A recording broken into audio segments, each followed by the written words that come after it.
Hey Success Fam, I am Dr. Lakeisha, your life coach and Destiny Cheer Captain. Today, I am going to be talking to you about 10 ways that you can overcome being overwhelmed.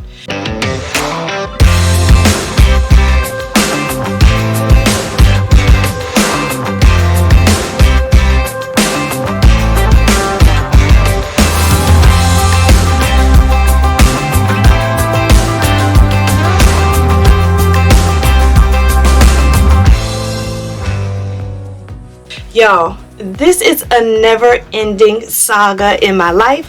I am very busy. I have a business, a nonprofit, full-time mom, full-time job, full-time wife, and full-time everything else. I mean, I just do all the things and life be lifing.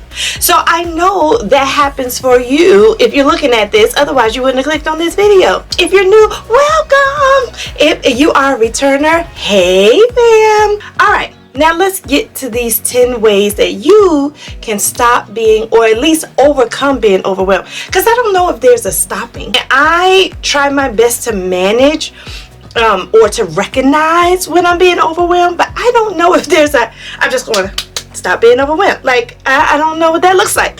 I do know some tips on how to do this, and I'm just sharing what I do not to feel overwhelmed. Being overwhelmed causes you to stress out. It causes you to burn out. It causes you to be unproductive. It causes you to procrastinate and to complain. And have I done all these things? Yes. So here are the 10 tips I can give you to try to overcome overwhelmedness. Number 1 is accepting your feelings. Y'all, this was hard for me because I am not really a big feelings person, but I have to now force myself to be in tune with my feelings. So I would say, when I recognize my feelings are off kilter, like I'm emotionally off, that may be a signal that I'm overwhelmed, and then I can pause and take a different route. Just accept your feelings. Number 2 is focus. Y'all, focus on what you need to be doing. This is where overwhelmedness really takes place, because it's like you're trying to do all the things, and then you got distractions from all the places, and you're not really centering yourself and focusing. So what I would like you to do is to try to focus when you're feeling overwhelmed and say, okay, I got a lot of stuff happening in my mind. What is the one thing I need to be doing right now? Y'all, I do that all the time, and it absolutely works. I promise you, if you just say to yourself, what is the one thing I need to be doing right now, that will totally help. Number 3 is setting boundaries. Y'all, we become overwhelmed when everybody else's priorities and everybody else's stresses and everybody else's importantness comes before our own. So how can you create those boundaries and say, hey, I know that is your overwhelmedness, but you are putting that onto me, and now I'm going to create this little box around myself and say, no, I love you, no.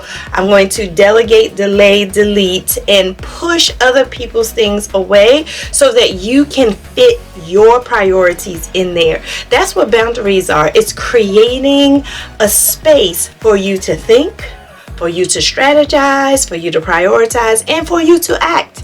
And when you don't create boundaries, you actually reduce that space. It's like everything is like closing in on you, and you don't know what to do with that, and so you feel overwhelmed. Number 4 is quieting. So I know when I feel overwhelmed, oh my gosh, I just need to come in this room, shut the door, play some music, close my eyes, and quiet myself. Y'all, don't underestimate this. Quieting yourself is extremely powerful. There's research behind it.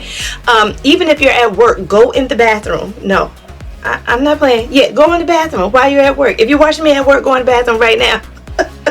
No, don't do that. Don't take me in there with you. But go somewhere where you're by yourself and you can close your eyes and you can breathe. And you can just sit there for a moment.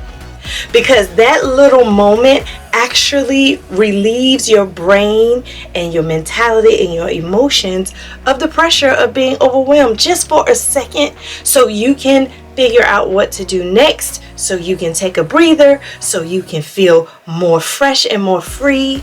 So quiet yourself. In fact, I do this as a precaution to overwhelmedness, where I have built quieting into my day. So if you can do that too, build quieting into your schedule. And when you do that, trust me, it will help you with overcoming being overwhelmed. Number 5 is to prioritize. So the reason why a lot of us feel overwhelmed, because we have a lot to do. We have family, we have work, we have business, we have school. We feel overwhelmed. It's a lot to do. It's a lot to do. What can you rise to the top? Almost as if you are a boat trying to float. You're trying to float. You're trying to stop being overwhelmed so you can float. So float 3 things to the top. What are your top 3 priorities today? Or what's your top 3 priorities of the week? And focus on your top 3. I'm telling you, there's research around this. Focus on your top 3, and then everything else is just going to have to wait. It's just going to have to wait. So make a decision to prioritize just 3 things out of all the things you have to do. What are the 3 main things you have to do today? And what are the 3 main things you have to focus on during the week? That will help you. Trust me. Number 6 is control. Never gonna stop. I can't stop that. When I say control, I gotta think of Janet Jackson. You have to take control. Take control. Grab something that you control. You focus on it. You tell it what to do. You feel overwhelmed because you feel out of control. You feel like everybody wants you to do this, and you feel like you're like in a tug of war with yourself. I sometimes I feel like that, and it drives me nuts. So I know that could be like crazy. So what I try to do is I take control. We say, Lakeisha, what do you take control of when you're feeling overwhelmed? I'm feeling overwhelmed. What can I control? You can control you. Take control of you.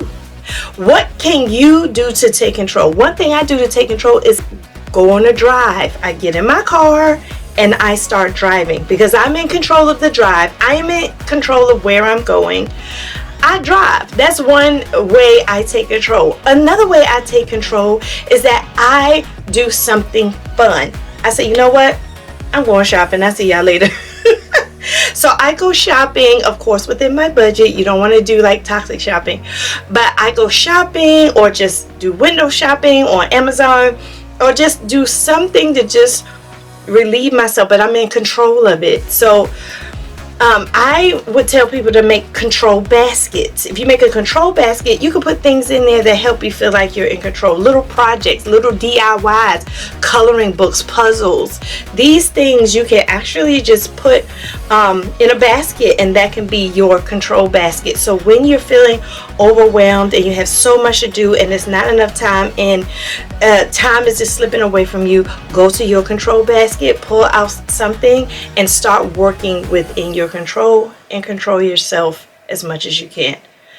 That is a good thing to do, y'all. The word control has gotten a bad rap, so some type of control is absolutely good. Number 7 is love yourself.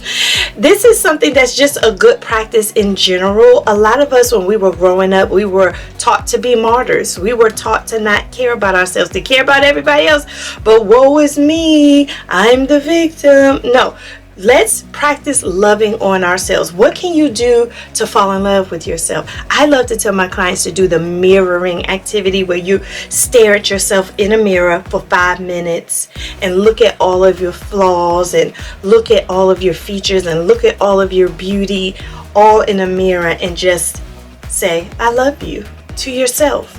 It's a very powerful experience, especially if you're a person that you just don't feel like you love yourself. It's very liberating.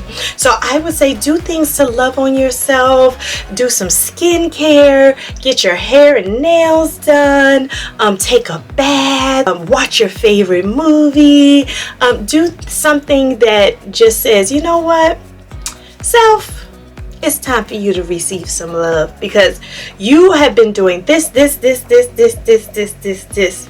and now it's time for your reward. Number 8 is protect your time. I did that with the clap. Protect your time.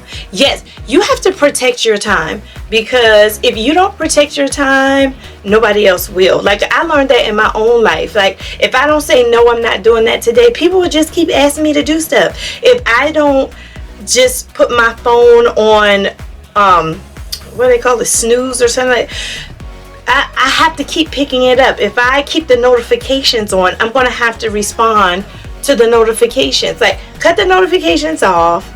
Tell your family just you need some quiet time for a minute, and just take time to protect your time. Even if it's not for quiet time, even if you want to protect your time to get stuff done. I know when I was getting my doctorate and I was writing my paper, I had to spend a lot of alone time. There is no way that I could have gotten that dissertation done by catering to everyone else, constantly having that feeling of overwhelmedness. So I would say protect your time. Whether you're doing something you really want to do or whether you just want to relax, practice protecting your time. And you can say it out loud to the people who care about you. Right now, I'm just protecting my time because I need to do XYZ. And if they love you, they will understand. Number 9 is exercise. Y'all, I cannot tell you the power of exercise. Just go for 5 minutes a day, up it to 10 minutes a day, and you'll naturally up it. I remember when I first started my journey with just walking 10 minutes a day, and I don't like bugs, so I don't walk outside. I walk on a treadmill, y'all. Sometimes I walk outside, but most of the time I'm on my treadmill walking. But what I realized is that doing this act of self-love on a daily basis really brings my emotions up. Even when I'm feeling down, it kicks in endorphins and things like that. So if you can just walk for 5 minutes or 10 minutes a day, y'all, it's a wonder. And if you can go to a gym or lift weights, that's even better. So I do that. I walk for about 10 to 15 minutes, and then I lift weights for about 10 to 15 minutes, and 30 minutes a day I'm focusing on exercising and keeping my body and my mind very, very upbeat and healthy. So exercise, you can do it. Number 10 is gratefulness. Grateful, grateful, grateful, grateful. I love that song. Y'all, you have to be grateful. So there was a study done, actually a really good study with children, and some of the children woke up every day, went to school, did their activities as normal, and then some of the children woke up every day and they were required to write 3 things they were grateful for before they got started. Y'all, the results were huge. There was a huge difference between the mood and the attitude and the tenacity of the children who were writing only 3 things they were grateful for each day versus the other children.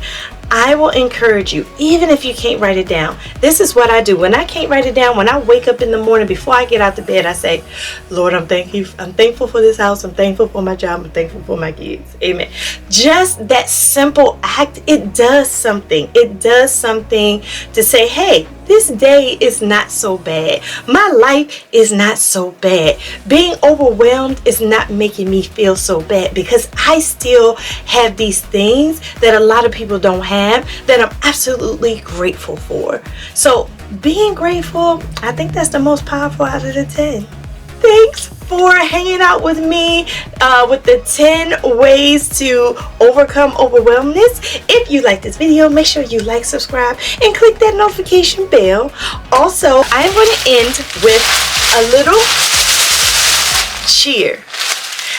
Girl, don't be overwhelmed. Be grateful. Come on, girl. Don't be overwhelmed. Be grateful. Yes, girl. Don't be overwhelmed. Be grateful, and you will overcome that overwhelmness. Say, I will overcome that overwhelmness. I will overcome that overwhelmedness. Woo! You did it. All right, y'all. Until next time, I hope you know that I am always cheering you on to have a great destiny. Talk to you in the next video. Bye, y'all.